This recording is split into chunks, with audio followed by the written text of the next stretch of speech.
o mantener ese valor de cálculo. Diagrama nominal del eje en el muñón, al cual a veces se le especifica como diámetro mínimo aceptable con base a la resistencia y rigidez, o a veces lo podemos agrandar un poco, según los requerimientos o el diseño que queramos hacer. Los resultados del procedimiento de diseño llegan a valores de diámetro real del muñón. Longitud, o sea, ¿qué es lo que calculamos con este procedimiento? ¿Qué es lo que vamos a calcular en este tema? Vamos a calcular las siguientes cosas. El diámetro verdadero del muñón a partir del diámetro inicial que se supuso cuando se calculó el eje. Ahora vamos a terminar el diámetro final del muñón en base al cojinete que vamos a colocar. Después, longitud del cojinete la vamos a determinar. Vamos a determinar la holgura diametral, el espesor mínimo de la película de lubricante durante el funcionamiento, el acabado superficial del muñón, la terminación superficial, el lubricante que tenemos que utilizar, la temperatura de trabajo.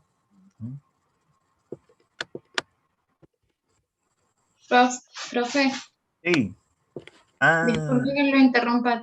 ¿Tiene que poner a grabar? Grabar, me acordé cuando me habló usted y me acordé. Sí, ya ponemos a hablar. Ay, me tienen que decir antes de empezar, así no nos comemos nada. Ahí ponemos. Grabar. Siempre me olvido. Recording in progress. Bueno. Recapitulando entonces para grabar. Están viendo o iniciando el proceso que se realiza para el cálculo de todos los elementos de un cojinete de superficie de película un cojinete hidrodinámico, o también llamado de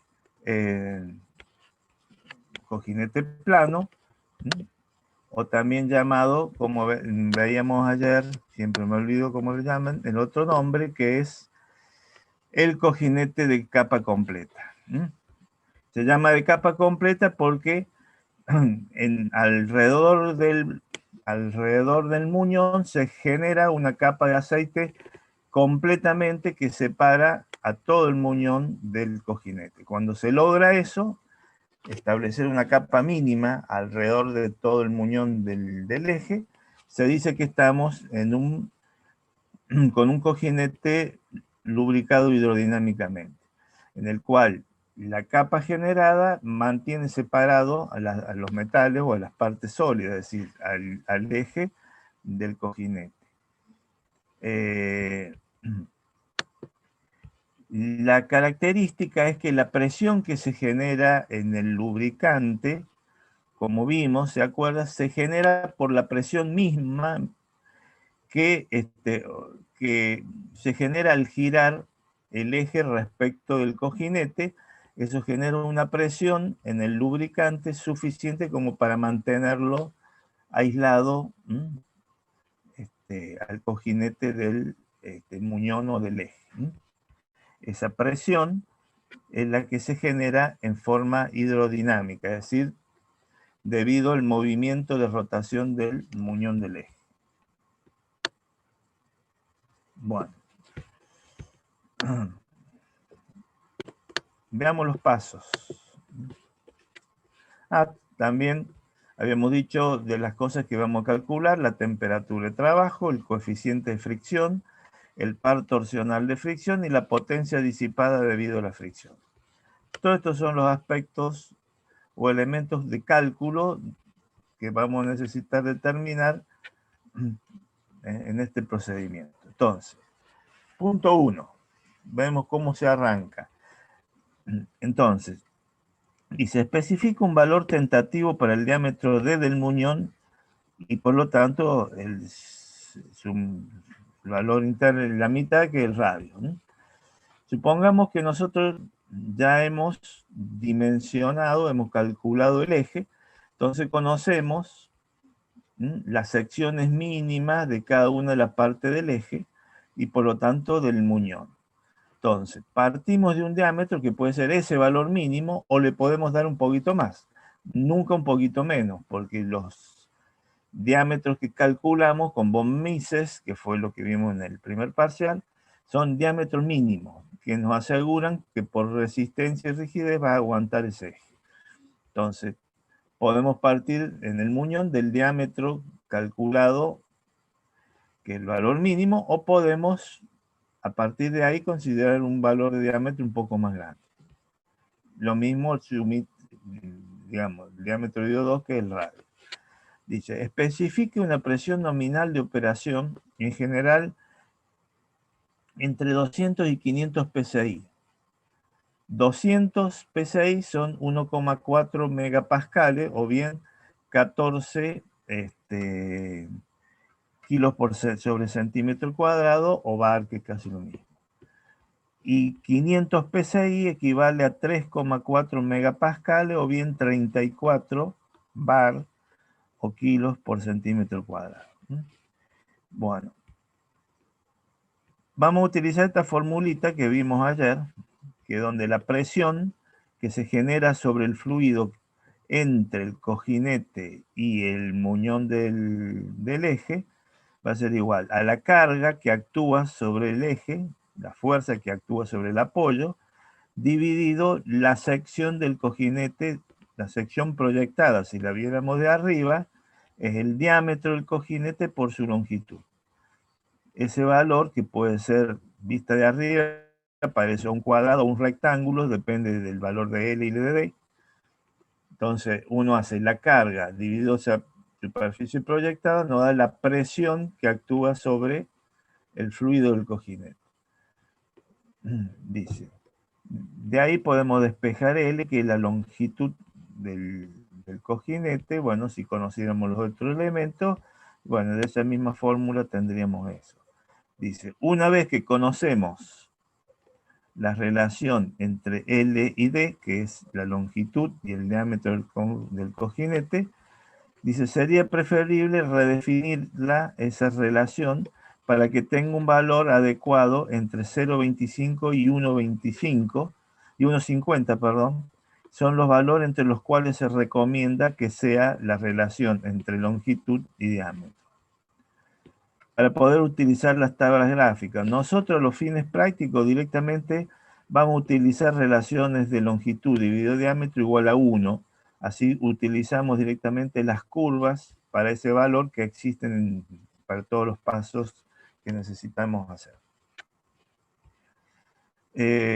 Una vez que calculamos, dice, por último, especifique el valor real de diseño de L sobre D y de L, y calculamos, una vez que tenemos ya, bueno, el valor definitivo de esa relación, L, D, el diámetro y la longitud, recalculamos, volvemos a la misma fórmula, pero despejando P, y determinamos la presión real que va a actuar sobre el fluido del cojinete. P igual a F sobre LD. Bueno, ese sería el paso 2. Toda esa vuelta que hay que hacer entre la longitud, el diámetro, elegir una relación entre longitud y diámetro. Nosotros dijimos 1 porque encontramos todos los gráficos, es más fácil encontrarlos y no hay que andar prorrateando o haciendo otras operaciones.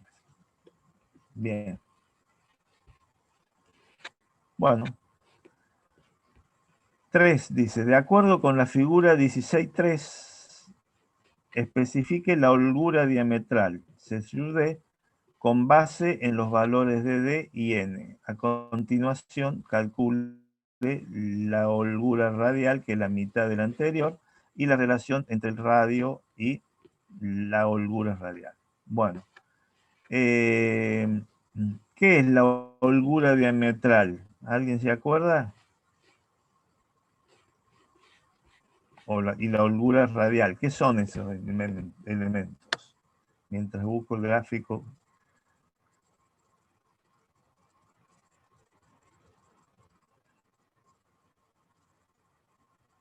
Holgura, ¿qué es la holgura? ¿Qué llamamos holgura? ¿No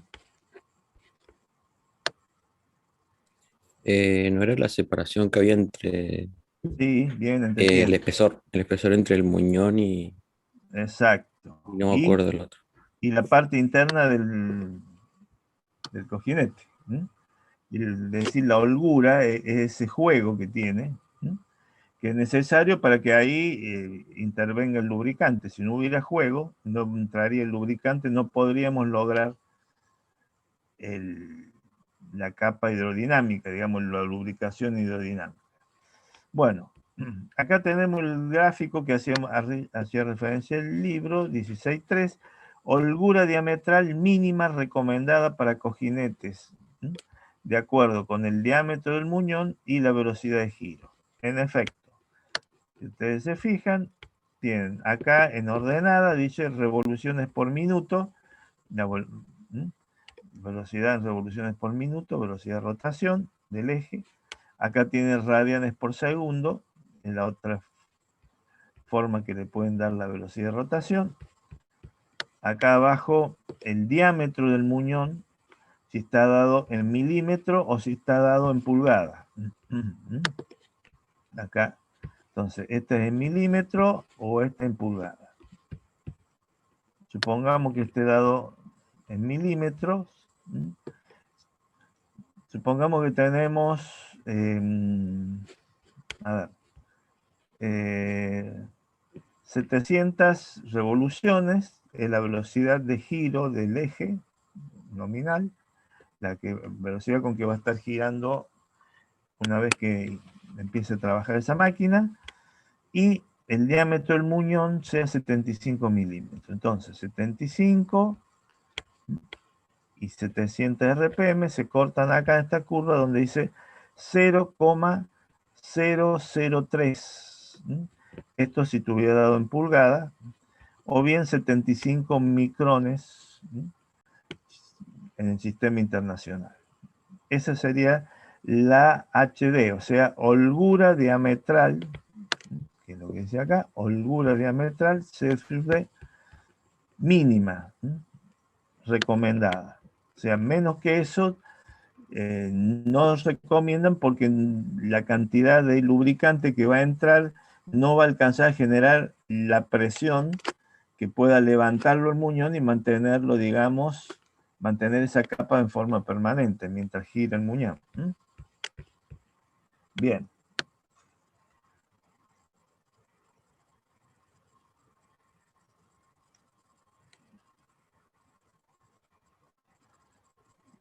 Vamos a donde estábamos.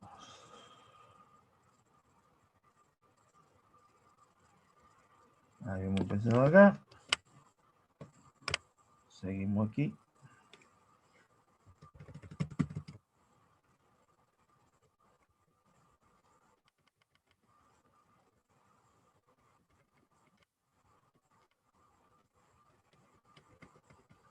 Bien.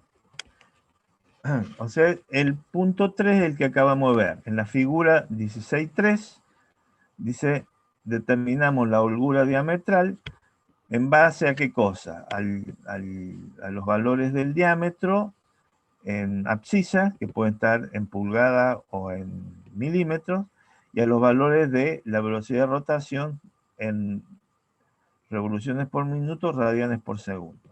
Eran las dos alternativas. Una vez calculada la holgura diametral, dividimos por 2 y podemos calcular la holgura radial.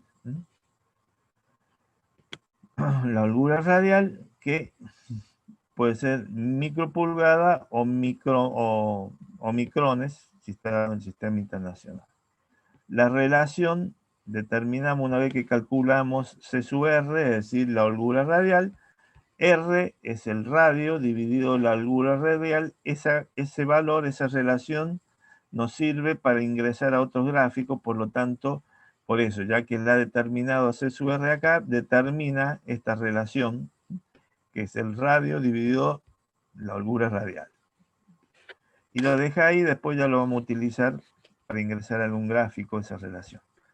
Dice 4. Especificar el acabado superficial deseado para el muñón y el cojinete, también con base en la aplicación. Un valor típico es de 16 a 32 micropulgadas, de promedio o bien 0,40, 0,80 micrones, si tuviera dado en el sistema internacional Sí, el sistema internacional.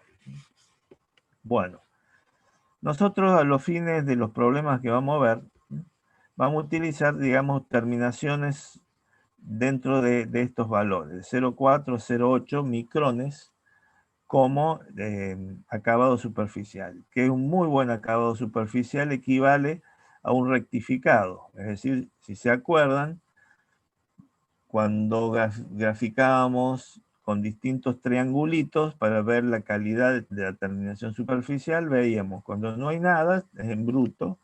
Un triangulito es terminación, digamos, de un mecanizado, un desbastado. Dos triangulitos es una terminación buena de un proceso de mecanizado, ya es una operación de terminación. Y tres triangulitos es rectificado, que es con muelas, con abrasivos muy pequeños que sirven para sacar cantidades muy pequeñas de material, pero muy precisas. Eso es el rectificado. Bien. 4 dice, especificar el acabado superficial, lo que acabamos de decir. Nosotros nos vamos, en los ejemplos que vamos a dar, nos vamos a situar entre estos valores, 16 o 32 micropulgadas, si está dado en el sistema inglés, o 0,40, 0,80 dentro de esos valores, si estuviera en el sistema internacional, son micrones o 0,001 milímetros por esto, ¿no es cierto? A ese nivel de terminación superficial nos vamos a referir cuando trabajemos con cojinetes de este tipo. Dice, después calcule el espesor mínimo nominal de película, o sea, el espesor mínimo de película que era qué cosa. ¿Alguien se acuerda que era el espesor mínimo de película?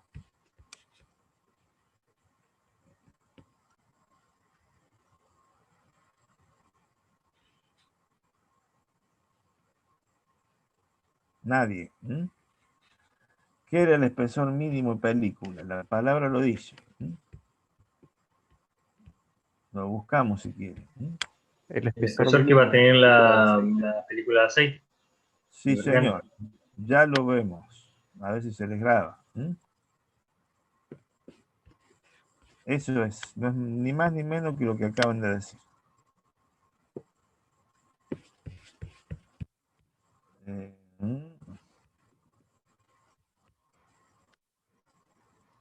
Acá está.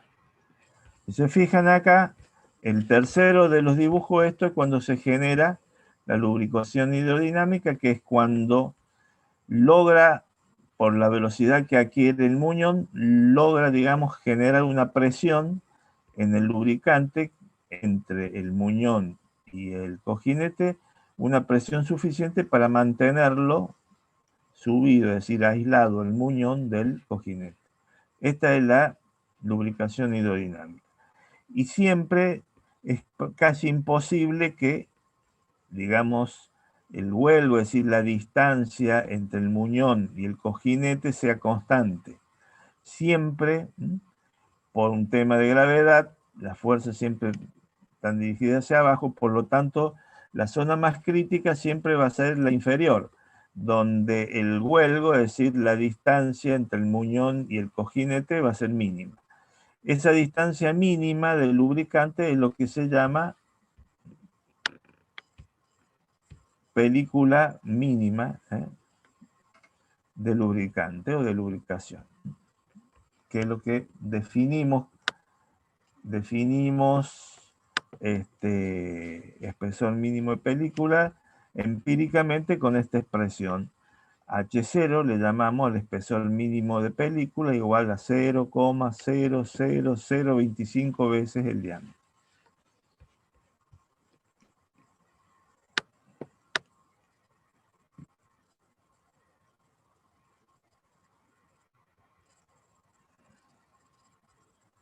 Bien, estamos por acá.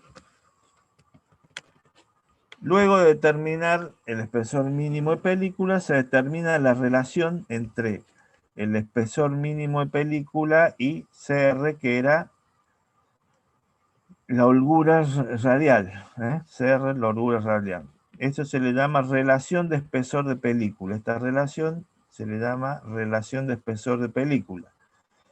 Esta relación nos sirve para entrar al diagrama de Sommerfeld y determinar el número de Sommerfeld. Entonces dice, de acuerdo a la figura 16.7, determina el valor del número de Sommerfeld para relación de espesor de película seleccionada, que es la que surge de hacer esta relación, y la relación LD, es decir, longitud diámetro del cojinete. Tenga cuidado al interpolar en esta gráfica porque los ejes son logarítmicos y la dispersión entre curvas no es lineal. Claro, ¿sí? Por eso que tratamos de utilizar la relación L sobre D igual a 1 porque conseguimos curvas en todos los gráficos con esa relación.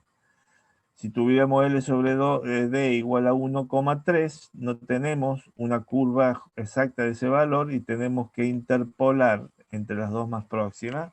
Y como son diagramas logarítmicos, no es lineal la interpolación y nunca nos va a dar exacto. Eso es lo que dice. Bien. El punto siguiente, que es el punto 8, según esto, es determinar el número de revoluciones por segundo, porque lo necesitamos para entrar luego a un gráfico. Número de revoluciones por segundo, el número de revoluciones por minuto dividido 60. Si nos vamos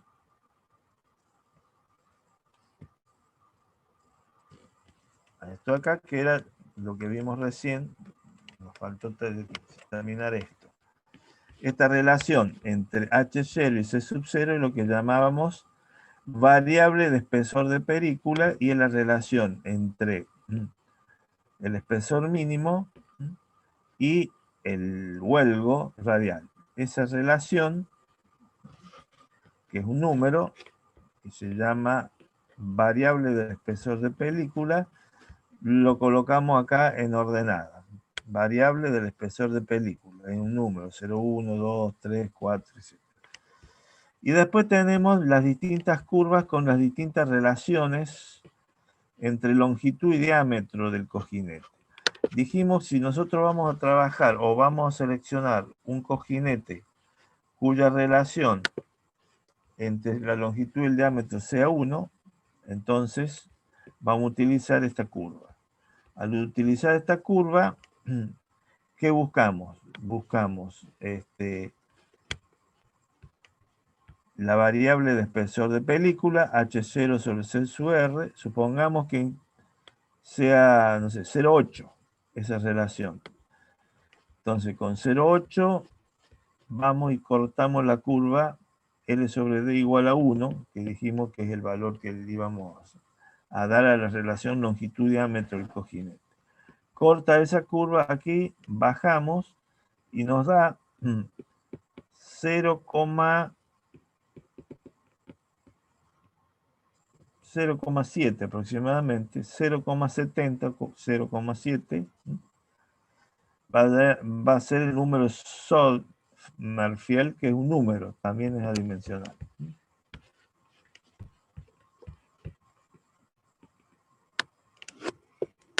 Y este es el valor del número de Sommerfeld que habíamos visto ayer, que es mu, la viscosidad, por ns, que es la velocidad de revoluciones por segundo, r, el radio, en el muñón, C sub R es el huelgo radial y P la presión aplicada al fluido. Observe que S se parece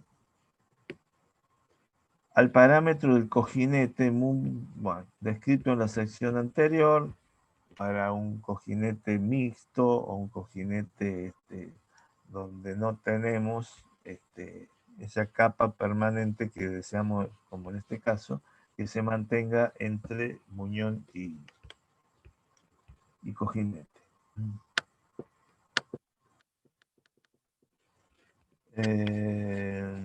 Dice, con el fin de que S, el número de Sommerfeld, sea dimensional, se deben utilizar las siguientes unidades. Para que S sea dimensional, mu se tiene que dar en coordenadas, unidades inglesas, libra, segundo, pulgada al cuadrado. Bueno, y en unidades del sistema internacional, pascal de segundo. Bueno, si la desarrollamos de esa forma, un pascal en newton sobre metro cuadrado, y nos queda esta expresión. Bueno, el número de revoluciones por segundo son revoluciones vueltas en el segundo. La presión en libras sobre pulgada al cuadrado, que son PSI, si fueran en el sistema inglés, o bien newton sobre metro cuadrado igual a pascal, en el caso nuestro, el sistema internacional. R y C sub R en pulgada, siendo R el radio y C sub R la holgura radial. Pulgada o milímetros según cada caso. Se puede usar cualquier unidad, solo que sea inconsistente. La figura 16.7 adaptada de la referencia te muestra la relación del número de Sommerfeld y la relación de espesor de película, que es la que veíamos allá, 16.7, que es este gráfico acá. Acá tenemos la variable del espesor de película y acá tenemos abajo número de Sommerfeld. Generalmente con la variable del espesor cortamos la curva cuya relación entre longitud y diámetro del cojinete es el que estamos dimensionando, y bajamos y sacamos el número de Sommerfeld. Ese es el procedimiento normal para determinar.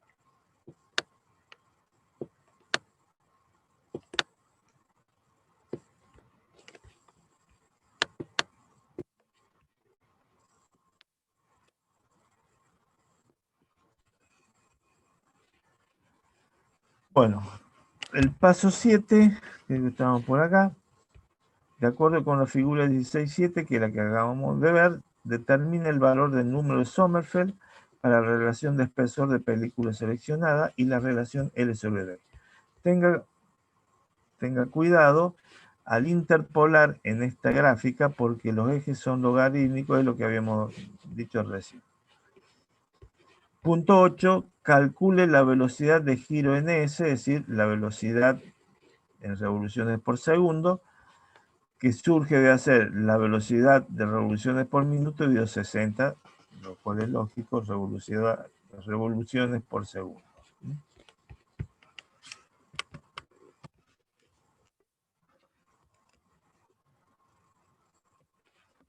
Bien, una vez que claro, generalmente el número de Sommerfeld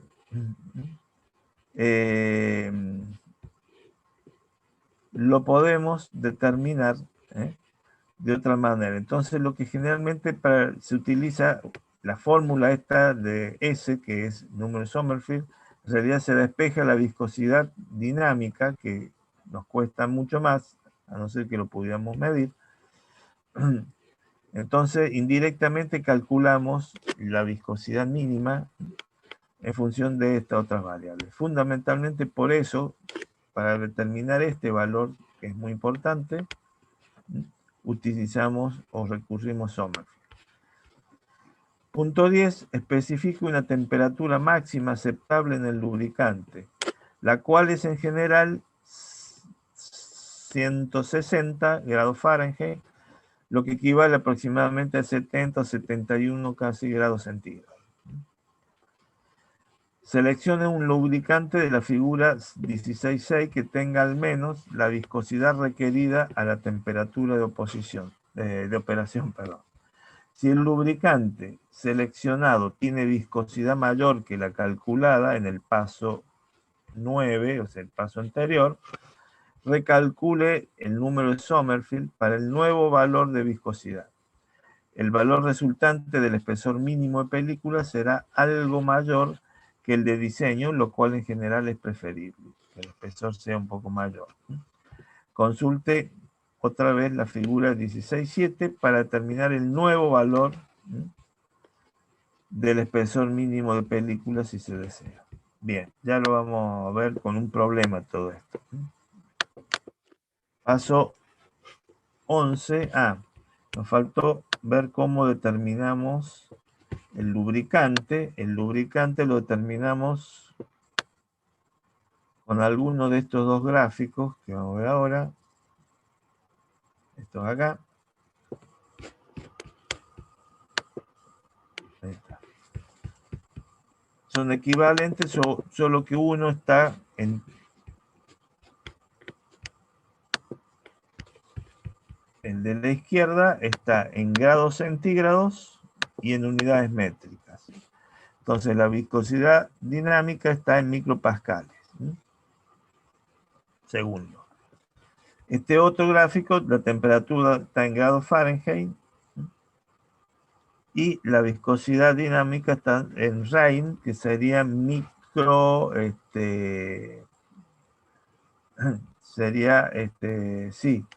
micropulgadas, digamos, por eso 10 por menos 6.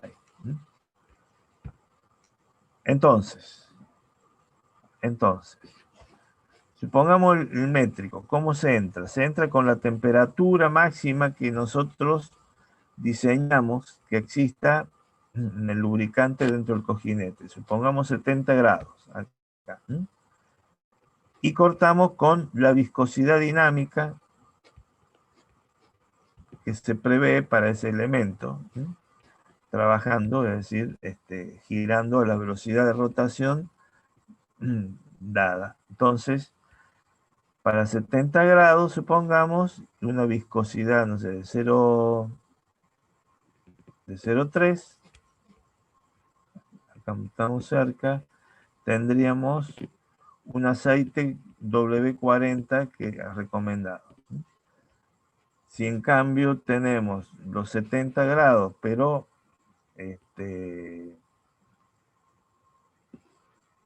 con una viscosidad 0,025, digamos, estaríamos acá. Entonces tendríamos para igual temperatura un máximo viscosidad 30 W. Así sucesivamente. Bueno, esto uno o el otro gráfico, según los datos estén dados en temperatura Fahrenheit o grados centígrados, vamos a utilizar uno u otro gráfico de eso.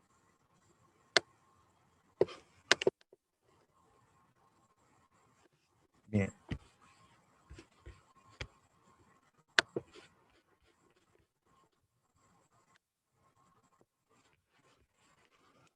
Entonces, el punto 9, despejábamos de la expresión matemática de Sommerfeld, despejamos la viscosidad, y después con ese valor de viscosidad nos íbamos al gráfico y seleccionábamos, digamos,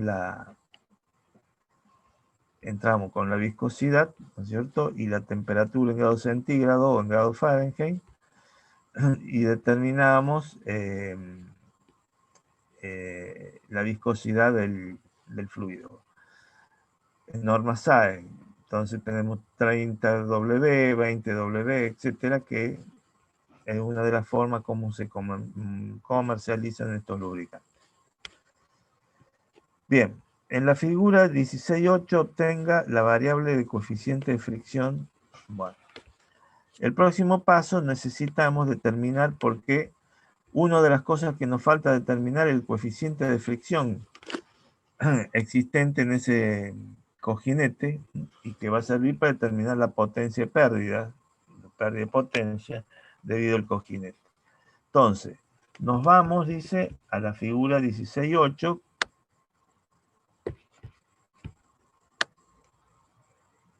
que es esta acá, figura 16.8.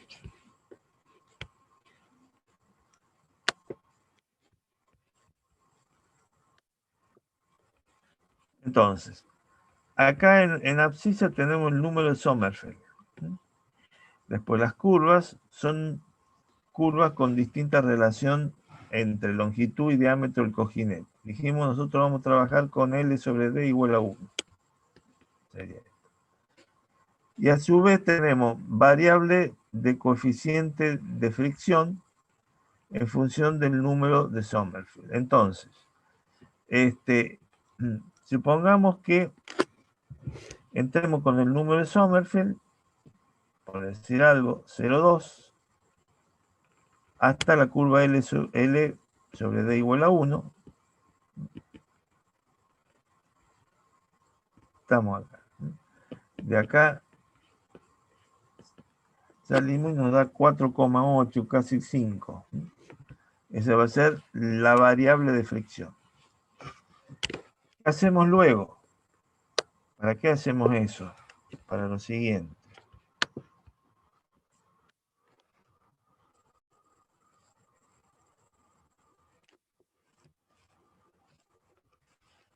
Nosotros hacemos la relación entre F R sobre C sub R, es decir,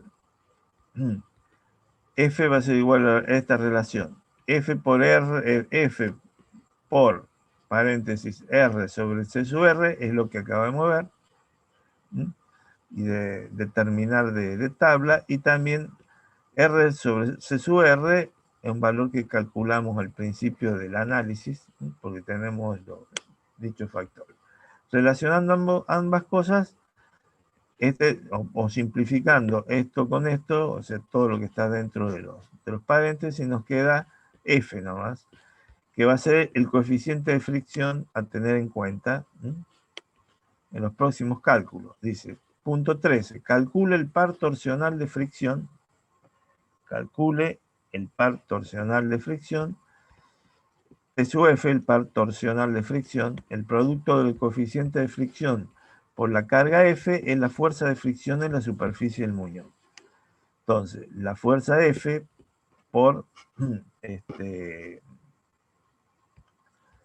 la superficie del muñón, reemplazamos F sub F por su igual, que es el coeficiente de rozamiento por la carga. Entonces nos queda FR, y dice, calcular la potencia disipada en el cojinete con la ecuación para potencia, par torsional y velocidad que se han empleado tantas veces. Entonces, ¿cómo determinamos la potencia disipada en el cojinete? Es decir, esta es potencia de fricción o potencia disipada. Va a ser igual a T sub F, que era lo que calculamos en el paso anterior, es decir, el par torsional de fricción, por N, que son las revoluciones por minuto. Todo esto lo divido por 63.000, que es una de esas fórmulas híbridas que hemos visto inclusive en el sistema internacional, acá para poder dar la potencia directamente en HP.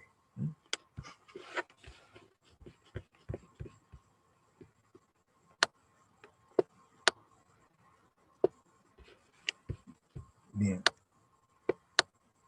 Entonces, lo que vamos a hacer ahora, todo esto que hemos hablado, vamos a hacer un problemita de aplicación completo, y con eso, no sé si alcanzamos a hacer algo más, pero por lo menos ese problema lo vamos a intentar hacer en su totalidad ahora, que aplicando lo que acabamos de ver recién.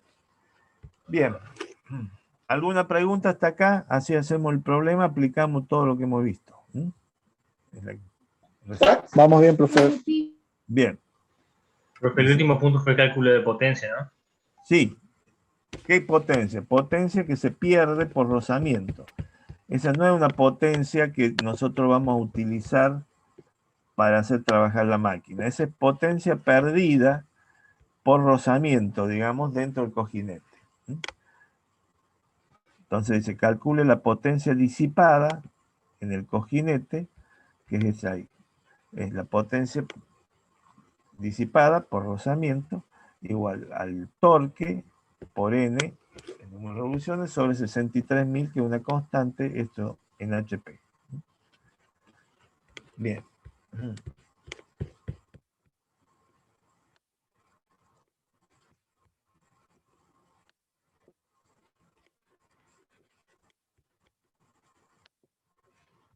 Entonces, veamos un problema. Dice, problema modelo, diseñe un cojinete de superficie plana para sostener una carga radial constante de 1500 libras cuando el eje gira 850 RPM. En el análisis de esfuerzos en el eje se determinó que el diámetro mínimo aceptable para el cojinete es de 2,10 pulgadas. El eje es parte de una máquina que requiere bastante precisión. Bien. Bueno, esos son los requisitos del problema, o más que requisitos son los datos o elementos que tenemos de donde partimos para calcular el resto. Entonces, paso 1. Dijimos, en este caso nos dice que el diámetro mínimo en el muñón, que surgió del diseño del eje, el diámetro mínimo, 2,10 pulgadas. Nosotros, en este caso el libro, nosotros seguimos lo que dice el libro, después podemos hacer un problema distinto nosotros, pero este es un problema bien tipo porque que calculan todas las variables. Entonces, seleccionamos un diámetro, por ejemplo, 2,5 pulgadas, porque nosotros nos proponemos, a partir de tener este dato, que el diámetro mínimo aceptable en el cojinete es de 2,10 pulgadas. Bueno, entonces dijimos, nosotros propongamos entonces que el diámetro del eje en el muñón sea 2,5 pulgadas. Si diámetro es 2,5, la mitad que el radio, 1,25 pulgadas radio. Paso 2, aplicamos esta fórmula que habíamos visto hace un rato. Esta fórmula en realidad generalmente está dada para calcular la presión. Entonces la presión sería igual a la fuerza aplicada, que es la carga sobre el eje, F, dividido la sección sobre la cual actúa, L por D. Ese rectángulo que es la superficie, digamos, que veríamos desde arriba proyectada del cojinete. L por D. Entonces, la presión P sería, de ahí, mejor dicho, despejamos L y nos da 3 pulgadas. L lo despegamos acá, donde tenemos la fuerza aplicada o carga aplicada sobre el eje, 1500, P la presión, y D el diámetro en este caso sería el diámetro del cojinete a la altura del muñón. Entonces multiplicamos eso, determinamos la longitud L del apoyo del cojinete, que serían 3 pulgadas al operar. Para este valor, L sobre 2 es 3 sobre 2,5 pulgadas igual a 1,20. Esto que sería la relación entre longitud y diámetro. Longitud del muñón 3 pulgadas, diámetro 250, en base a lo que hemos venido viendo hasta acá. Y esto nos da mayor que 1. No es recomendable, más que nada porque no tenemos los gráficos, tenemos que interpolar todas las cosas. Y eso es muy poco preciso. Entonces, lo que se hizo acá es llevarlo, este valor a un valor que podamos conseguir las tablas en todos los casos, que es cuando L sobre D vale igual a 1. Entonces, podemos utilizar esa relación que más nos convence. En este caso nos conviene 1 y no 1,20. Eso no es esencial, pero elimina la interpolación de interpolación. Entonces la presión real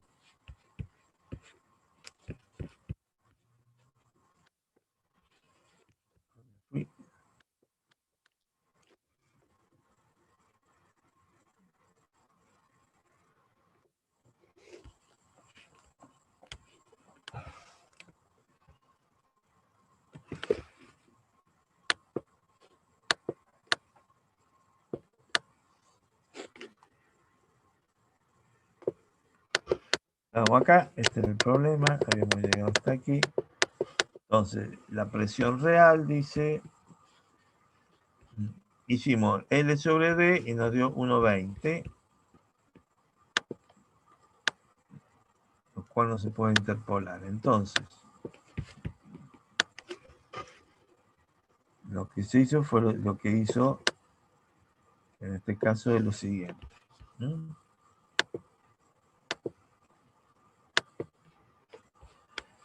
Despeje la misma fórmula que estamos usando, despeja P de ahí, es la F, que ya la conocemos desde antes, sobre LD, que los dos ahora lo vamos a suponer 250 para que la relación entre ellos sea igual a 1 y consigamos las curvas. Entonces, la presión va a ser igual a 1500 dividido L, que es 2,5, dividido D, que es 2,5. Eso da 240 PSI. Esa es la presión actuante.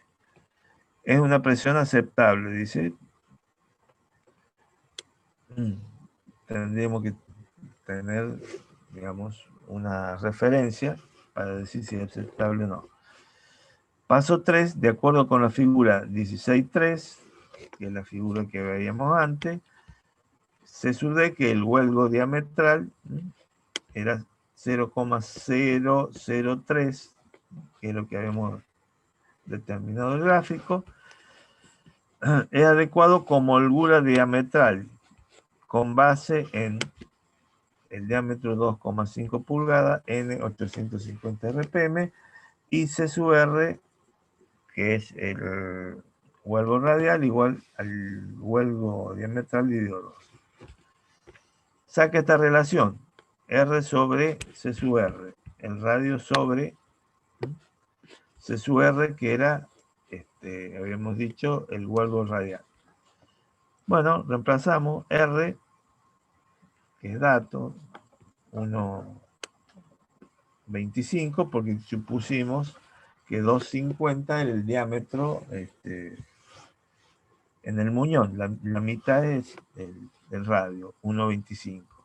Y C sub R es lo que habíamos calculado, que era C sub D dividido 2, es decir, 0,0015. Este valor se manejará en cálculo más adelante, por eso lo realiza, 8.33. Bien, antes de seguir, ¿alguna pregunta hasta aquí?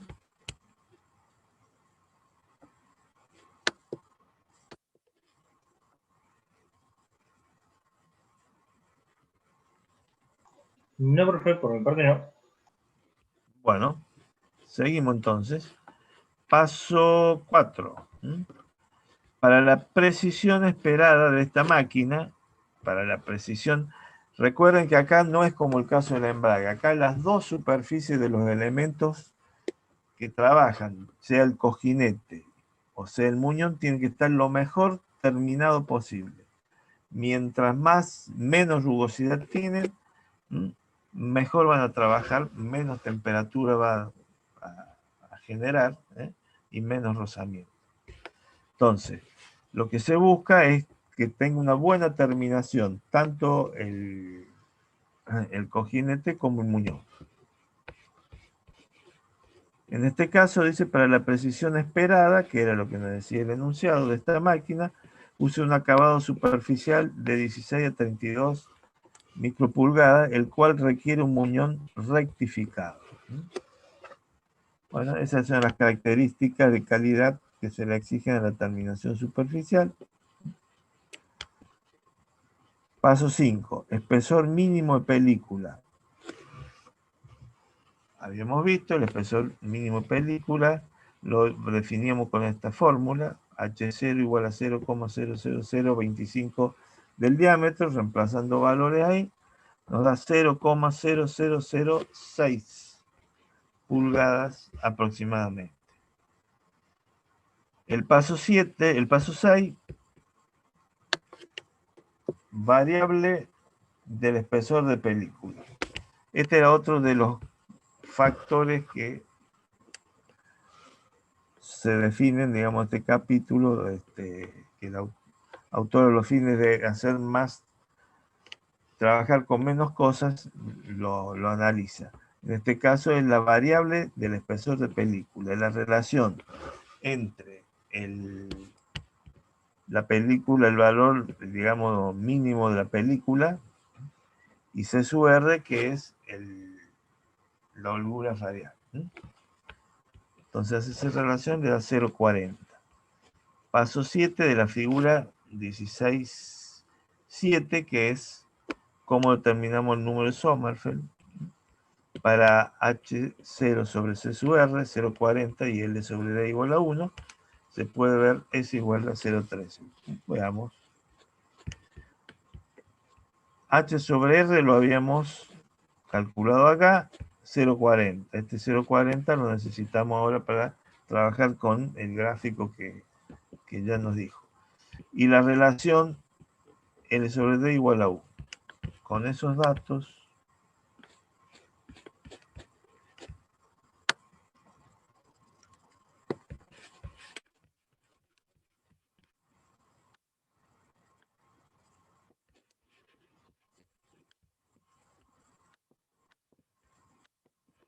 bien.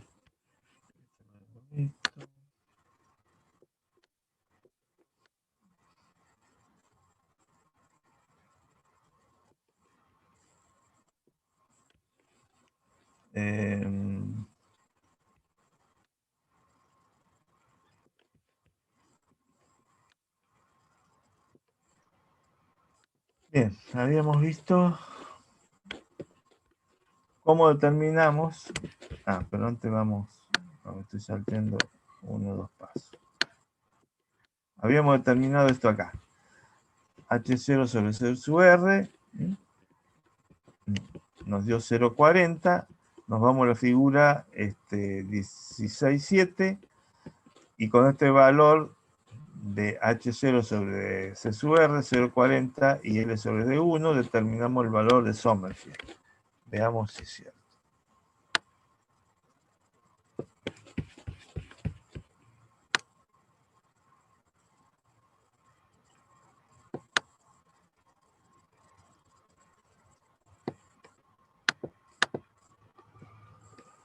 Bien.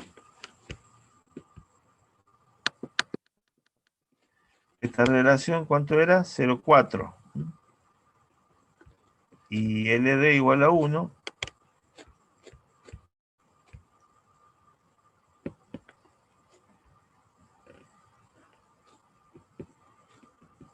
Nos daría un valor de Sommerfeld por acá, que sería 0,3 aproximadamente. ¿Cuánto le daba acá?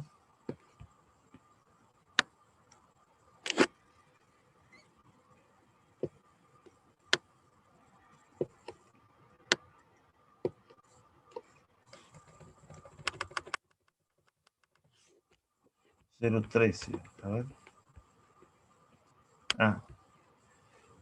Con este valor 0,40 y L igual a 1, volvemos a ver.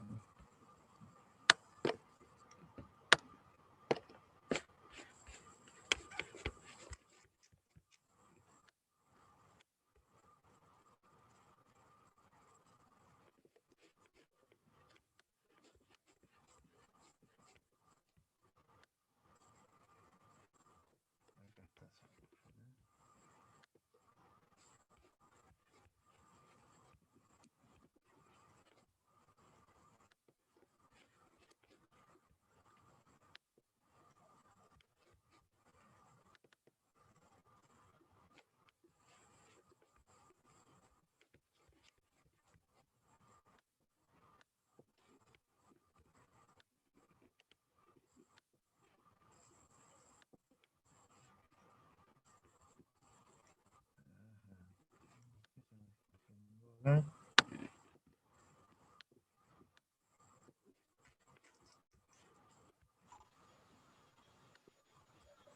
Si cierro y vuelvo a abrir el PDF, ¿verdad? Sí, me parece que voy a tener que cerrar y voy a entrar de vuelta, ¿eh? A ver, para un segundo. Estamos en la página 348.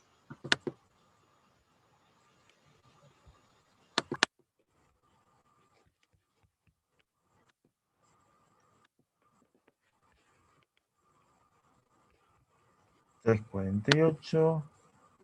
A ver. Buscamos de vuelta.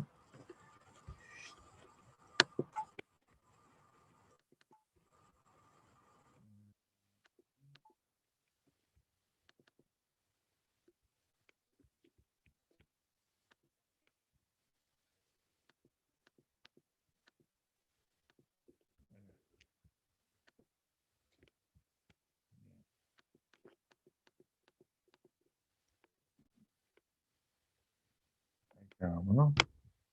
Este,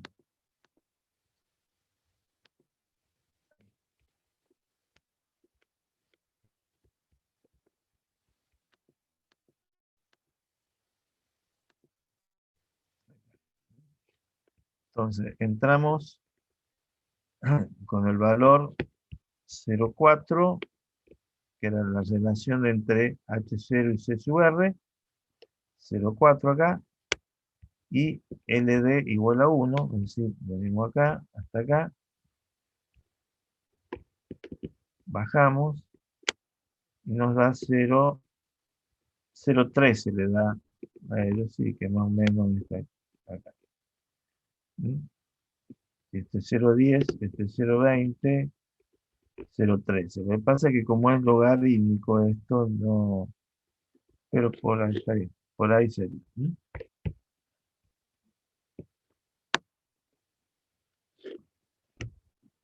Bien.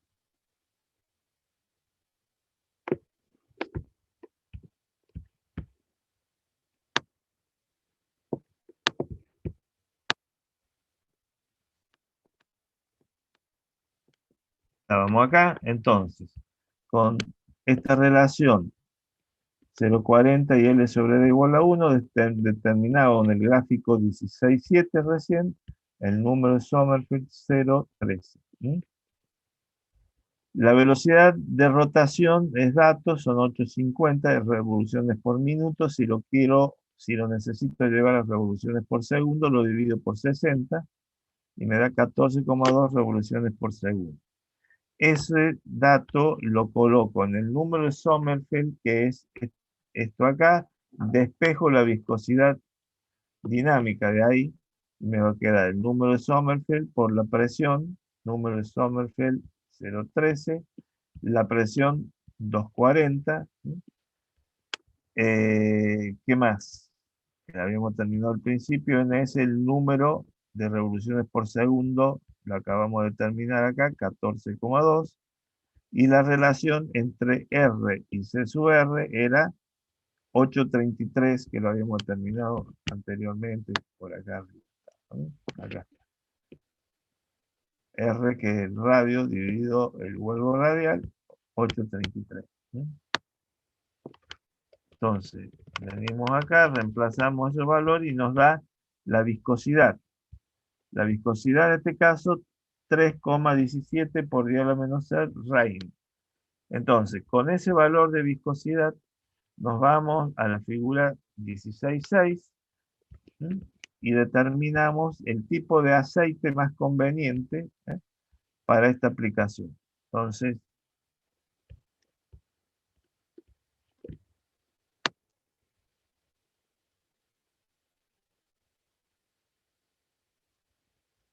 estaremos acá. Estamos trabajando en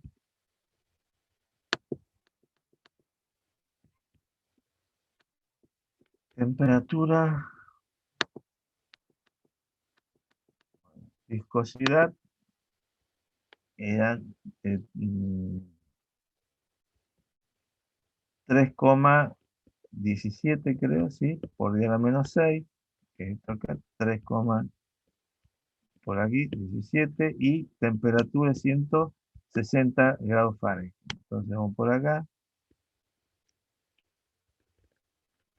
esta curva aquí, corta acá, a este acá que es el aceite de 30W, o sea que el aceite que mejor se adapta para una temperatura de 160 grados Fahrenheit, que sería 160 grados Fahrenheit, lo mismo que 70, 71 grados centígrados, y 3, ¿dónde estaba?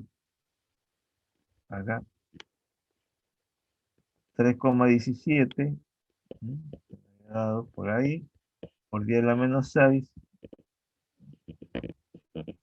que al cortar por acá, nos da que el aceite 30W es el que mejor se adaptaría para esta aplicación. O sea que toda la vuelta de Sommerfeld y determinar el vuelvo, el radio, etcétera, toda esta vuelta que hemos dado, utilizar el diagrama, es casi exclusivamente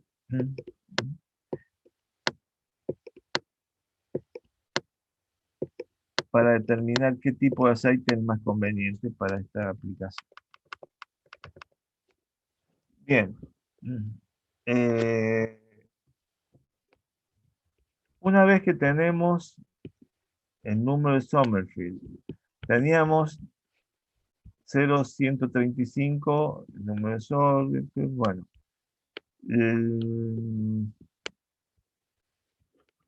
Vamos acá arriba, perdón.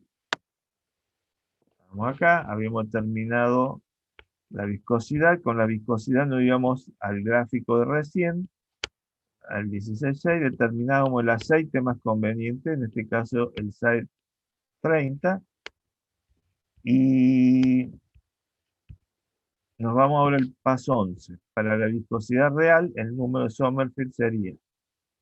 Entonces, hace un recálculo de la siguiente manera.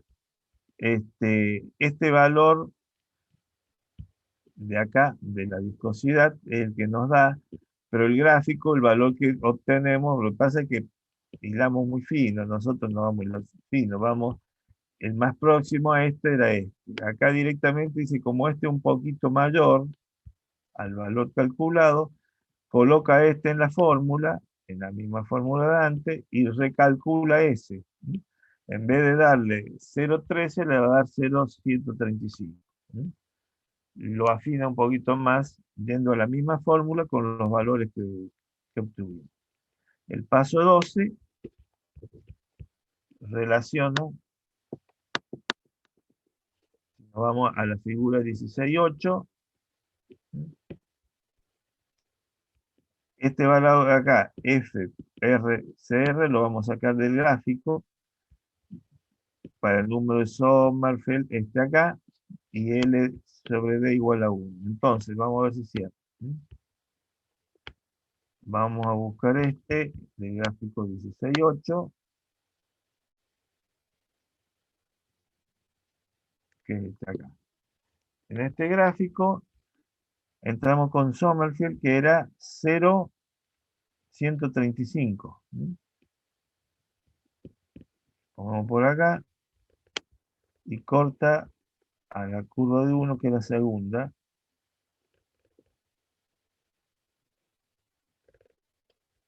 Acá salimos por ordenada y nos da variable del coeficiente de fricción F por R sobre, bueno, nos da 3,5 más o menos, que es lo que coloca acá.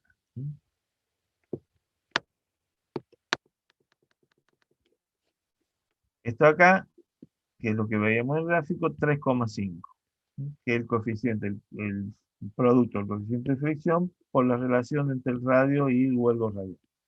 3,5, entonces, se hace la relación entre esto acá, que es 3,5, y R sobre C sub R solo, que era 833, que era lo que habíamos calculado por acá arriba. Acá está, 833.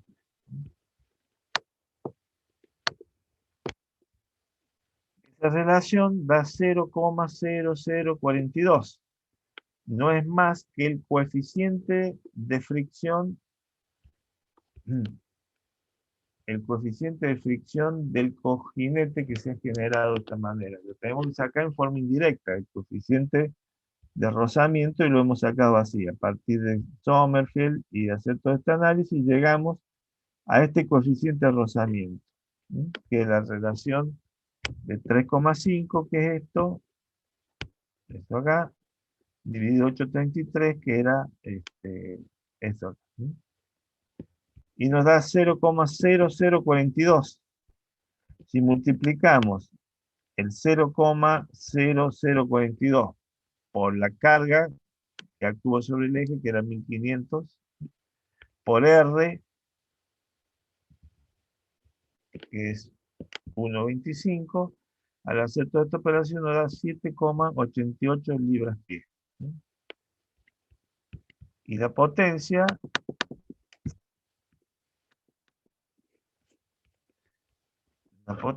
bueno, igual al par torsional, el que obtuvimos el paso anterior, por n, el número de revoluciones, 800,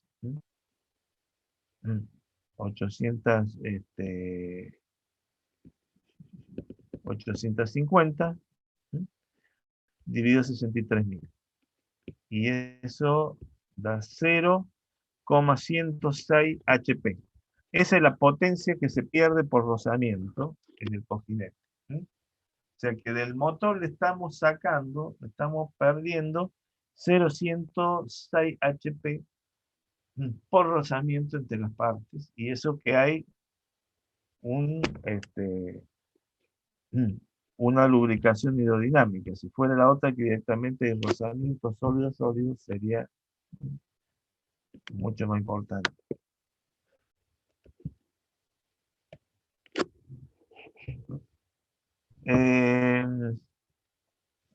Acá lo único que hace la potencia esta de rozamiento, en vez de ponerla en 0,106 HP, lo reduce al multiplicar y dividir así, lo reduce a vatios, pasa de HP a vatios, sabiendo que en este caso sería 1 HP igual a 745,7 watts.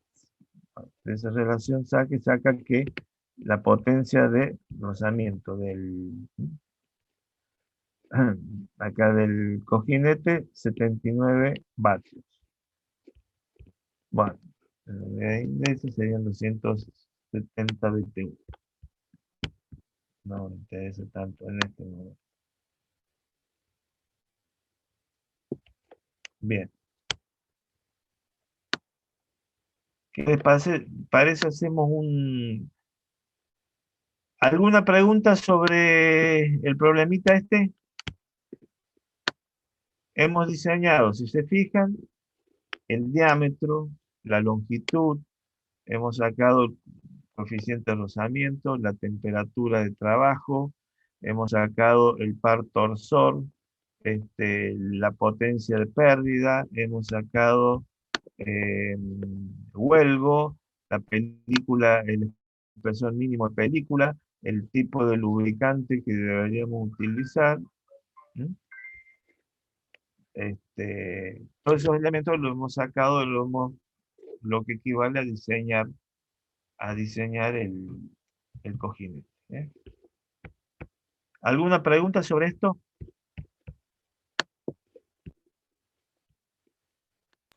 No, profe, está bastante claro.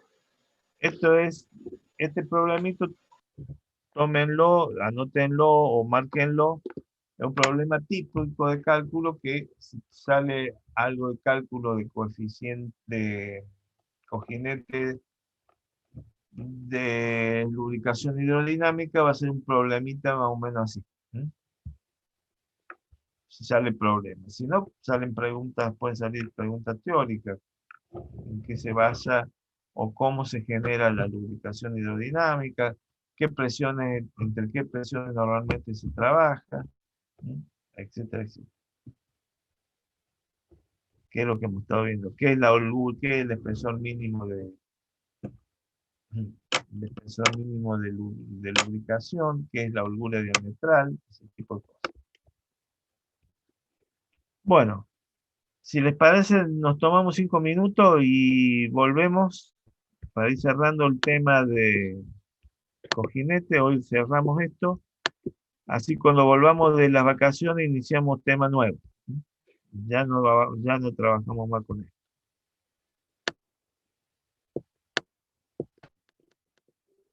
Profe, Bueno, hacemos profe. break. 5 minutitos y volvemos.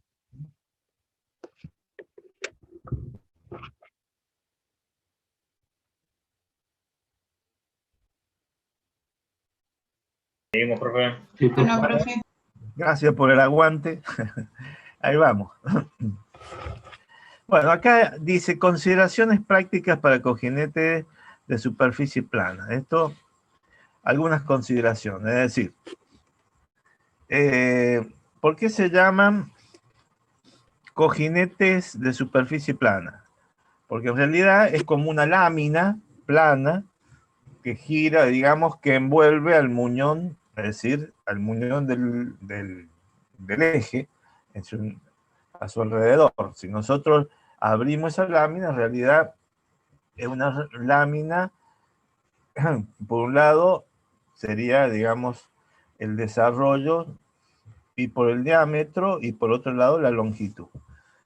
Esa lámina cerrada, digamos, sería lo que se ve acá, digamos, que rodea, que está entre el muñón que va adentro, esto acá de un espesor es el cojinete, y fuera del cojinete, o mejor dicho, el cojinete va montado sobre el soporte, también llamado chumacera, según el tamaño. Las chumaceras generalmente se llama cuando tenemos soportes de máquinas grandes, y simplemente soportes o apoyos cuando el cojinete va dentro del mismo elemento, que es un apoyo, digamos, más pequeño.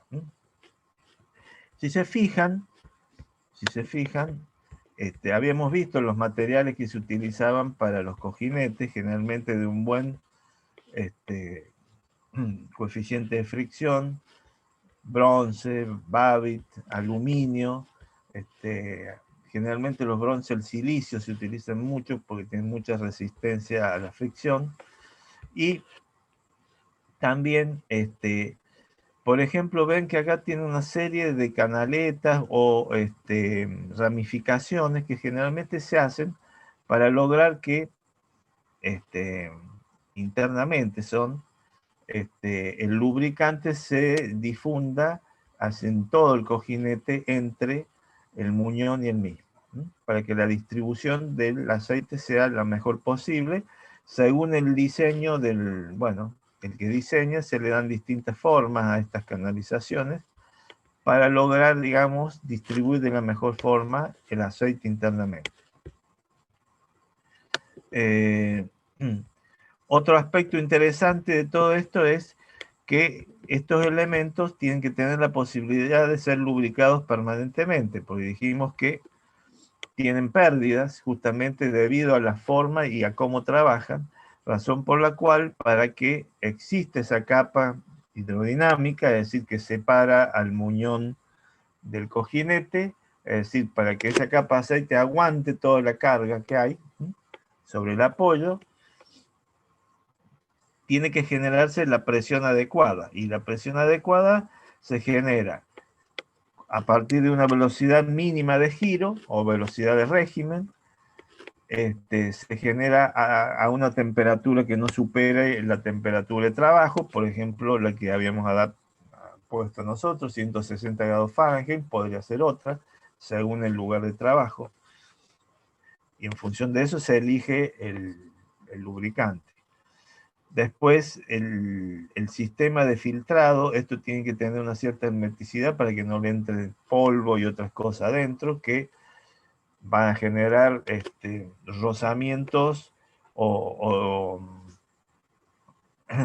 roturas si se mete algún elemento extraño entre el cojinete y el muñón. Bueno, en todos los casos, la presión que se genera o que levanta al muñón y lo mantiene, digamos, según un espesor, se genera por el movimiento, ¿no es cierto? Por el movimiento del muñón respecto del cojinete. Ese movimiento genera tipo cuño una presión del aceite, entre ambas cosas, que levanta al muñón y me mantiene la capa esa que le da el nombre de lubricación hidrodinámica. Hay otros casos, que es lo que dice acá, cojinetes hidrostáticos. Cuando nosotros tenemos que generar esa presión, es decir, una presión como la hidrodinámica que levante o que separe al cojinete del muñón, pero dispositivos o muy pesados o muy lentos que no alcanzan una velocidad mínima para generar esa presión hidrodinámica. Entonces, en esos casos, ¿no es cierto?, a partir de algún dispositivo, una bomba generalmente, tenemos que enviar el aceite a presión para generar la presión adecuada y que se separe el muñón, digamos, del cojinete. Por ejemplo, acá da algunos ejemplos. Le leo rápidamente. Recuerde que la lubricación hidrodinámica es consecuencia de la creación de una capa de aceite a presión suficiente para soportar la carga sobre el cojinete, y que la película generada se debe al movimiento del muñón dentro del cojinete. Si no hay velocidad relativa, es decir, si no se mueve el muñón, no se genera esa presión. Se indicó que se requiere un movimiento relativo constante entre el muñón y el cojinete para generar y mantener la película. En algunos equipos las condiciones son tales que no se puede formar una película hidrodinámica. Ejemplo, se tienen los aparatos alternativos u oscilantes o en máquinas con movimiento muy lento. Por ejemplo, a ver, si la carga sobre el cojinete es muy alta, puede ser que no se genere una presión suficientemente alta en la película para lograr la carga, soportar la carga, perdón. Aún en esos casos en que se pueda producir la lubricación hidrodinámica durante el funcionamiento de la máquina, todavía existe lubricación mixta o límite durante los ciclos de arranque y paro. Y esto puede suceder que no sea aceptable. Entonces, considere el diseño de la montura, por ejemplo, el diseño de la montura de un telescopio o un sistema de antena. El telescopio es un elemento, bueno, ¿saben lo que es? El telescopio que utilizan los astrónomos para ver, bueno, los distintos astros, la luna, las estrellas, etc. Bueno, y eso generalmente en observatorios grandes son elementos muy grandes y que giran muy lentamente y tienen que ser un giro muy preciso, porque uno se mueve 1 o 2 grados y ya sale de cuadratura del elemento o el cuerpo celeste que uno está viendo. Entonces, en esos casos donde el movimiento, o sea, que requerimos tiene que ser muy preciso, lento y encima la carga o el peso de lo que estamos girando es muy grande, necesitamos generar la presión porque todo eso se mueve. ¿Qué es lo que le permite el movimiento? Está todo montado sobre un cojinete abajo. Ese cojinete soporta toda la carga. Y entonces, en ese caso, para que el cojinete no roce con el muñón del eje que hace girar al telescopio, en este caso, hay que darle la presión de alguna forma. Y generalmente, a través de un sistema de bombas, se generan altas presiones que logran ese fin, digamos. Y es, digamos, funcionando, viene a funcionar muy parecido que la lubricación hidrodinámica, pero no es tal porque la presión no se generó por movimiento del eje respecto del cojinete. Se generó porque una bomba o un elemento externo generó esa presión que logró separar el cojinete del eje o del muñón del eje. ¿Se entiende? ¿Cuál es la diferencia entre un cojinete hidrostático y uno hidrodinámico? ¿Se entiende? Sí, profe, en uno la carga está en movimiento y Claro. Uno en se el genera segundo se utiliza una bomba. Claro, el primero se genera por el movimiento relativo entre el eje y el cojinete. ¿No es cierto? Entonces ese movimiento relativo hace que se genere una cuña entre el cojinete y el muñón. Esa cuña genera la presión suficiente, lo levanta al muñón del eje y se genera esa capa que se mantiene a lo largo del movimiento. En el otro caso no se puede formar, ya sea porque la carga es muy grande, cuando lo que movemos es algo muy grande, imagínense ustedes, por ejemplo, sí, una antena, digamos, de aeropuerto, por ejemplo, ¿eh? Y se utiliza el radar. Ese también suelen tener un cojinete de este tipo. ¿Por qué? Porque necesitamos el giro muy lento para ir captando, digamos, a través de los 360 grados, todos los objetos que aparecen, bueno, a tal altura, según qué es lo que queremos buscar. Y eso necesita un giro muy fino, ¿sí? Porque un grado que giremos ya nos saca de cuadratura de lo que estamos buscando. Y entonces ahí lo que sí no logramos hidrodinámicamente por movimientos propios solo, lo tenemos que lograr artificialmente generando la presión con otros medios, una bomba generalmente. Entonces dice, en aplicaciones de este tipo es conveniente usar lubricación hidrostática, como el caso que acabamos de ver. Se suministra lubricante al cojinete a una presión de varios cientos de psi y en una forma literal, al actuar la presión sobre el área de carga, separa la carga del cojinete aun cuando el equipo esté sin movimiento. Es decir, lo que logramos en el otro caso por sí mismo, acá lo logramos artificialmente mediante la acción de un elemento externo que es un sistema de bombeo. Esa es la diferencia. Bueno. Profe, ¿y qué tan eficiente sería un dispositivo como este? Porque veo que, o sea, tenés que hacer un trabajo extra con una bomba para poder soportar la carga. Sí.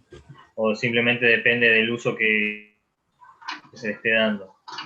No te entendí bien Pues, la primera parte porque no se escuchó bien. ¿Me podés repetir?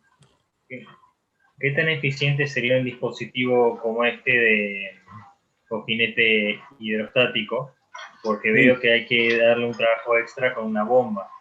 claro. Lo O que pasa, simplemente cuando se tiene una carga muy grande, sí o sí se tiene que usar este tipo de y no te queda otra. dispositivo. Exacto. Cuando no te queda otra. Vos querés hacer un dispositivo muy, digamos, muy exacto, donde no haya movimiento casi, o sea, un movimiento muy pequeño, y con eso vos tenés que generar el efecto de separación, digamos, de la capa de aceite. Y bueno, es prácticamente imposible si se mueve, si apenas se mueve, o si la carga es muy grande. Entonces, lo que no lo podés hacer naturalmente por simple movimiento, una cosa es que tengas un eje que gire 800.000 revoluciones, donde eso genera una presión entre los dos elementos y con eso mantenés. Otra cosa es cuando tenés, no sé, un telescopio de 2 toneladas de peso y lo tenés que mover a penitas, ¿viste? Y donde no se genera nunca esa presión hidrodinámica. Entonces, la generas, no te queda otra.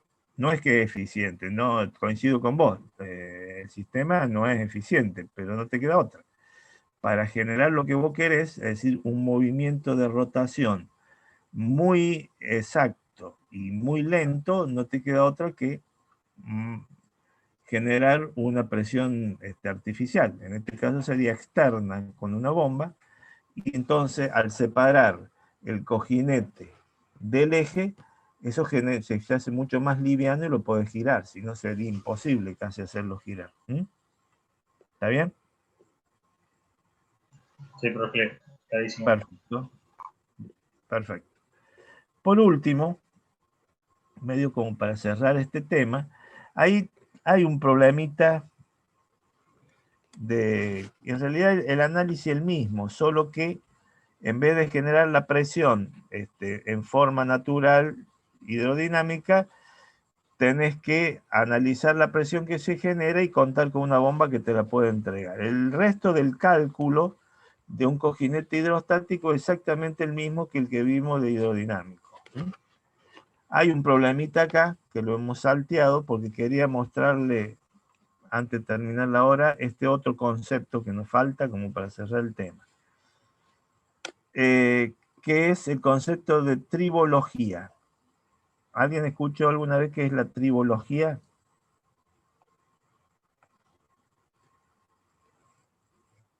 Bueno, la tribología en realidad surge en los últimos años como una, algunos inclusive le llaman ciencia, yo no creo que llegue a tanto, sino que es una, puede llamarse una investigación o una profundización, digamos, del estudio de los lubricantes, que es una parte de la física en realidad, que estudia fluidos que cumplen esta condición, es decir, que generan una viscosidad importante que soportan esfuerzos de corte y por lo tanto, si se interponen entre dos superficies entre las cuales hay movimiento relativo, pueden soportar esfuerzos de corte, lo cual hace que sean elementos útiles para lubricar una serie de mecanismos en los cuales no queremos que haya rozamiento metal con metal o sólido sólido, por el desgaste y por las pérdidas de potencia que se generan. Entonces, un estudio más pormenorizado que se está haciendo actualmente, ya hace algunos años y cada vez se profundiza más, es estudiar simultáneamente tres efectos, que es la fricción, la lubricación y el desgaste. Entonces, el estudio pormenorizado de esos tres fenómenos que se dan en los materiales o entre los materiales se denomina tribología, al estudio de esos tres elementos, de la fricción, cuando hay rozamiento entre elementos que se mueven, lubricación, que es digamos, el fluido que se coloca tratando de minimizar ese efecto, y el desgaste, que es consecuencia de lo anterior. Entonces, le leo brevemente y lo charlamos. Dice, el estudio de la fricción, la lubricación y el desgaste se llama tribología y abarca muchas disciplinas como la mecánica de sólidos, la mecánica de fluidos, la ciencia de materiales y la química. Dice, es adecuado involucrar a varios especialistas en los equipos de diseño cuando se elaboran diseños críticos de cojinetes o de lubricación general. Para estudios que van más allá de los objetivos de este libro, consulten las referencias. Bueno, hay bastante bibliografía, no muchos libros de esto. Sí hay artículos en internet bastante de los últimos años de las distintas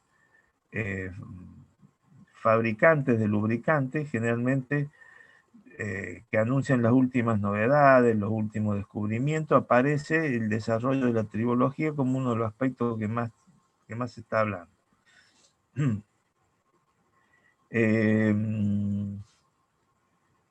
Supónganse ustedes una turbina, supongamos una turbina hidráulica, de eje vertical. Posiblemente no lo hayan visto, ya la van a ver el año que viene. Por ejemplo, una turbina de las más grandes puede ser una turbina Francis o una Kaplan, que es una turbina hélice. Por ejemplo, que son las turbinas que están instaladas en Yacyretá. Cada turbina de esas pesa no sé cuántas toneladas, tiene un diámetro, no sé, de 12 metros, por lo menos una altura de varios metros más. Y sobre las palas de esa turbina actúa el agua, una masa de agua impresionante que al actuar hace girar la turbina, y sobre el eje de la turbina va montado un generador eléctrico, que es una máquina aún más grande. Y todo eso está soportado por cojinetes, ese semejante mole, y bueno, y tiene todo un sistema, lo que me preguntaban recién, para asegurar la lubricación. No es ni siquiera una bomba, es un sistema de bombeo de varias bombas que permiten, digamos, que se genere la presión suficiente como para que el rozamiento sea mínimo y esas máquinas pueden girar de la mejor manera. Entonces, por ejemplo, en ese caso, el estudio de tribología seguramente requirió de especialistas en el tema que han estado trabajando, no sé, bastante, hasta que seleccionaron las presiones, lubricantes, las superficies, las terminaciones superficiales, etcétera, más adecuadas por la envergadura de los elementos que estamos hablando. Entonces, dice, esta sección presenta algunos principios generales de lubricación que se pueden aplicar a una diversidad de situaciones de diseño, como cuando haya movimiento relativo entre elementos acoplados de máquina.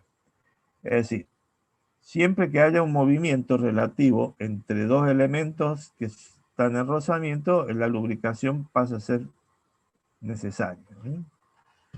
El objetivo es ayudarle a conocer los muchos parámetros que pueden considerarse al diseñar maquinaria y al analizar fallas de funcionamiento no satisfactorio de máquinas ya existentes. Gran parte de la descripción se relaciona con el hecho de minimizar o controlar la fricción, lo que en general se define como la resistencia al movimiento paralelo de superficie acoplada. Esa podría ser la definición de fricción. ¿Qué sería la fricción entonces? Está bien. La fricción se puede definir como la resistencia al movimiento paralelo de dos superficies acopladas. O sea, yo lo generalizaría más. La fricción es la resistencia al movimiento entre dos superficies paralelas. Entonces, la resistencia que se genera es la fricción. ¿A qué es igual esa fricción? Ustedes lo saben, es igual a la fuerza normal que se genera entre esas superficies por el coeficiente de rozamiento dinámico. Entonces, se usa la lubricación para minimizar esa fricción, porque, claro, cuando esa resistencia es muy grande, va a costar mover una superficie sobre la otra. Entonces, para minimizar ese efecto, se usa la lubricación. ¿En qué consiste? Introducir una capa de material que en forma inherente reduzca la fuerza necesaria para mover un componente en relación con la otra o el otro componente. Algunos materiales tienen por naturaleza coeficientes de fricción bajos y pueden trabajar en forma satisfactoria sin lubricación externa. Por ejemplo, fundición gris, carbono de autolubricante, algunos plásticos que son autolubricantes no necesitan una lubricación externa. La mayoría de los metales, en cambio, requieren una lubricación externa para reducir la fricción al moverse uno respecto del otro. Cuando el movimiento relativo causa contacto físico entre la superficie de los componentes acoplados, se puede desprender algo de material de ello y ahí aparece el desgaste. O sea, están los tres temas relacionados. La fricción, que es la resistencia al movimiento cuando hay dos superficies en contacto, una respecto a la otra, al tratar de moverse, genera rozamiento o fricción. ¿Cómo la minimizamos? Analizando o haciendo uso de la lubricación, es decir, una capa de un fluido, un líquido que tenga la capacidad de minimizar el contacto entre elementos sólido y sólido y por lo tanto minimiza la fricción. ¿Y el desgaste qué es? Cuando esos elementos que se están moviendo uno respecto de otro entran en contacto y bueno, se van desprendiendo partículas de ambos o del más blando, digamos, y ahí se genera desgaste. ¿Pregunta sobre eso? ¿Estamos de acuerdo con lo que hemos dicho? Sí, profe, bien claro. Sí, profe. Bien, perfecto. Vamos a leer un poquito más. No es largo, es una hojita esto, los conceptos y con eso cerramos la clase. Fricción, dice. No toda la fricción es perjudicial.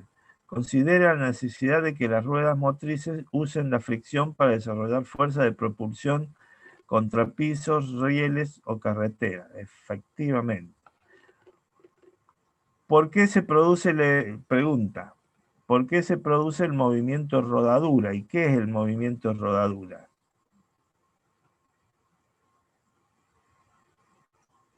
¿Tienen idea qué es el movimiento rodadura?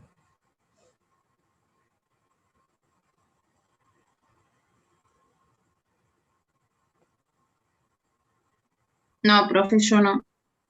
Bueno, el movimiento rodadura es un movimiento combinado que es el que da origen al movimiento de las ruedas, ¿sí?, sobre una superficie plana, sobre una calle, sobre una carretera. Es decir, si la rueda resbalaría sobre la calle, digámoslo así, estaría girando sobre sí misma y no pasa nada. Para que al girar la rueda avance el vehículo, quiere decir que no es un movimiento de rotación, es un movimiento de rodadura, que es una combinación de la rotación de la rueda sobre su eje más una traslación.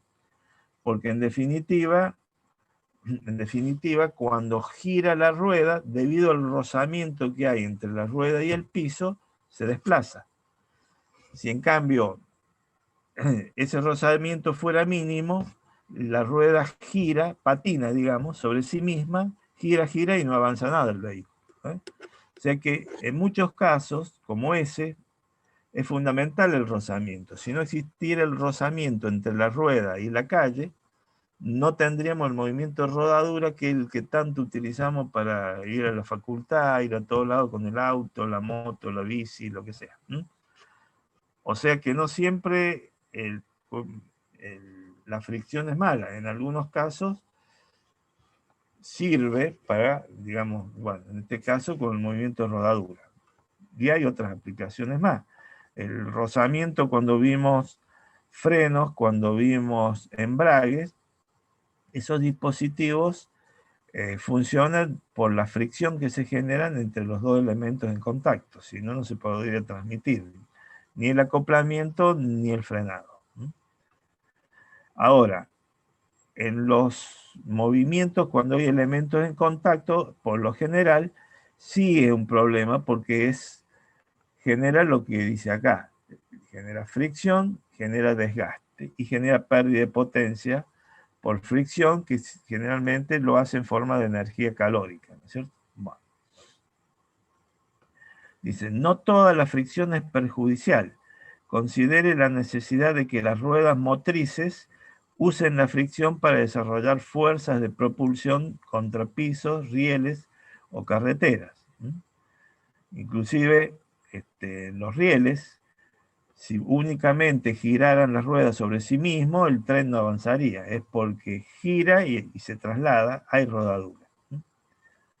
Los embragues y los frenos, lo que decíamos recién, emplean la fricción para arrancar la máquina, acelerarla, desacelerarla, pararla o mantenerla en una posición. Las mordazas o mandriles usan la fricción para sujetar piezas o herramientas durante las operaciones de manufactura. En esas aplicaciones conviene que las fuerzas de fricción sean grandes y consistentes. La mayor parte de otras aplicaciones donde existe contacto deslizante entre los componentes acoplados requieren que la fricción se minimice para minimizar las fuerzas para extorsionar y potencias requeridas para impulsar el sistema. Es decir, depende en qué caso y en qué máquina y en qué sistema, la fricción, el rozamiento, puede ser positivo o negativo. En los movimientos normales relativos entre piezas o entre elementos que componen máquinas o dispositivos, el rozamiento es negativo. Pero hay, como vimos, casos en los cuales el dispositivo o la máquina funciona gracias al rozamiento. Por ejemplo, la polea y correa. La correa no giraría correctamente sobre la polea si hubiera resbalamiento. Para que la correa transmita el movimiento de una polea a la otra, tiene que haber fricción y rozamiento para que por rozamiento se transmita la potencia. Bien. Los fenómenos principales que intervienen para crear fricción son la adhesión, los efectos elásticos como la resistencia a la rodadura, los efectos viscoelásticos y la resistencia hidrodinámica. La adhesión es el pegado entre materiales distintos. La resistencia a la adhesión depende de la estructura y de las propiedades químicas de los materiales en contacto. Efectivamente, cuando dos materiales en contacto se adhieren, hay un efecto químico ahí que se genera entre los elementos, átomos de uno y otro, que hacen que se adhiera o no una de ellas respecto a la otra. Eso lo habíamos visto cuando vimos frenos o embragues, que para que la adhesión no sea muy grande entre materiales, conviene que una de las partes sea de un material bien liso y el otro bien, digamos, de alto coeficiente de rozamiento, es decir, bien poroso para que pueda adherirse al otro.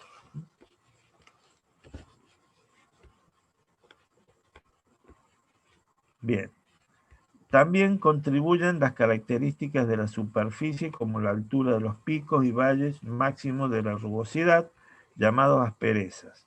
Algunas asperezas de las partes en contacto se deforman o fracturan durante el movimiento relativo, mientras que en otras condiciones el movimiento es resistido cuando las asperezas se enciman entre sí. La resistencia a la rodadura se debe a la deformación elástica del cuerpo en movimiento o de la superficie sobre la que mueve. Bueno, o sea, está haciendo un análisis específico de, en el caso de la fricción, lo que tiene que ocurrir, la adhesión o lo contrario, la resistencia a la resistencia a la adhesión. Es decir, para que se pueda transmitir una fuerza o un movimiento, tiene que haber adhesión. Para separar las partes, tiene que haber poderlas separar, destrabar esa adhesión. Bien. Lubricantes. Esto de lubricantes, vamos a tener algunas clases más adelante una charla de un especialista en esto, por eso lo quería dejar, porque los lubricantes tenemos varios tipos. Tenemos los aceites, tenemos las grasas y tenemos los distintos sistemas de medición. Muy interesante. Y hace un par de años un colega viene generalmente dando una charla y les muestra una serie de cosas bien actualizadas y videos sobre los sistemas que se utilizan para medir la viscosidad, cómo se compara un lubricante con otro, cómo se hacen los ensayos, etcétera, etcétera. Y las propiedades, como vemos acá, las propiedades que tenga una buena lubricidad u oleosidad que produzca baja fricción, viscosidad adecuada, baja volatilidad, que no se volatilice, características satisfactorias de flujo, conductividad de calor fundamentalmente. Generalmente los efectos, los fenómenos de rozamiento van acompañados de calor. Entonces, el lubricante tiene que tener, entre otras virtudes, la de disipar el calor lo antes posible. Estabilidad química y térmica, compatibilidad con otros materiales del sistema, compatibilidad con el ambiente. Todas esas propiedades, las vamos a analizar o la vamos a ver, ya les digo, en una charla que solemos todos los años invitar a un especialista en esto, y la verdad que nos ha dado buenos resultados porque es específico y bien actual, y inclusive le reparte algunos folletos de los distintos tipos de lubricantes, características, etc. Los aceites, dijimos aceite, grasas y acá están los sistemas, ISO, ACMA, SAE, bueno, grasas, que son generalmente, tranquilamente podemos analizar los lubricantes que según a qué temperatura están en estado pastoso, o pueden llegar a estar en estado sólido, y que al absorber temperatura pasan a estado líquido. Lubricantes sólidos, grasas determinadas que están en estado sólido. Bueno, esto lo vamos a dejar porque lo vamos a profundizar con esa charla que les dije. Y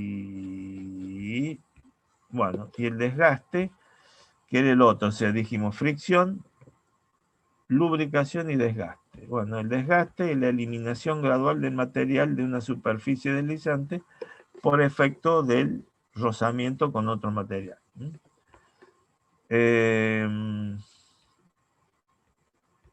¿Qué tipo de desgaste puede tener un cuerpo? Picaduras, perezas, rayaduras, escoriación, desgaste abrasivo, fisuramiento, bueno, desgaste por choque o impacto.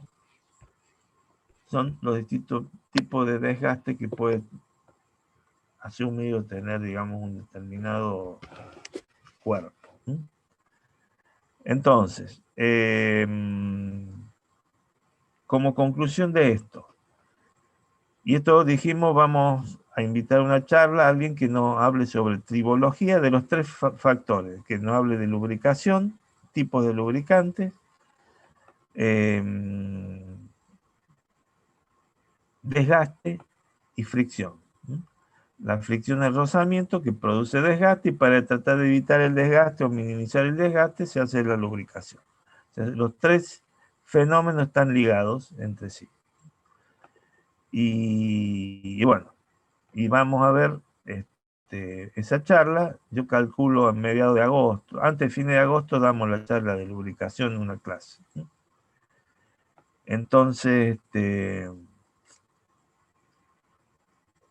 terminaríamos acá con esa deuda de dar la charla sobre tribología. Al volver de las vacaciones empezamos con tema nuevo. Y bueno, les deseo buenas vacaciones, que descansen. Si tienen que rendir, que rindan. Si quieren descansar, que descansen. Nos vemos a la vuelta de las vacaciones. No sé si quieren agregar algo. Les deseo lo mejor. Gracias, profe. Igualmente. Gracias, profe. Igualmente para usted. Bueno, profe, deseamos que gane Argentina el sábado. Bueno, no, para el que me dijo si lo acompañaba con algo, no sé qué cosa, me dijeron. Yo tomo gaseosa nomás y bueno. No, el sábado vamos a tener que brindar si ganamos un poco para hacerle fuerza a Argentina. Esperemos ganar, así que bueno. Los despido y que tengan buenas vacaciones. Hasta luego. Gracias, profe. Gracias, profe. Cuídese. Hasta la vuelta. Gracias, igualmente.